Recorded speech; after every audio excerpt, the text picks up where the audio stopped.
अब की होलिया में रंगवा लगाई लाल पीला हो। अब की होलिया में रंगवा लगाई लाल पीला हो। 5 गांव छोड़ी के घूमब पूरा जिला हो। अरे 5 गांव छोड़ी के घूमब पूरा जिला हो। अब की होलिया में रंगवा लगाई लाल पीला हो।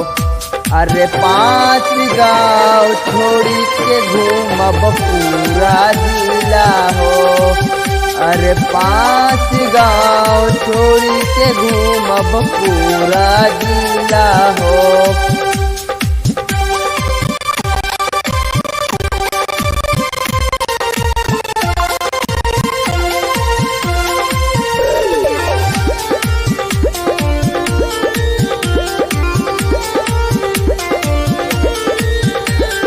दारू बियर चखना भी अब की मंगवाइब हो।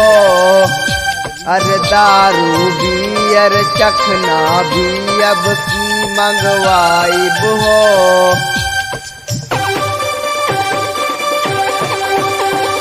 दारू बियर चखना भी अब की मंगवाइब हो। डीजे बैंड बाजा भी अब की बजवाइब हो। होलिया ही बाटे ऐसन बावाल राजा। तब की होलिया में माची हो धमाल राजा।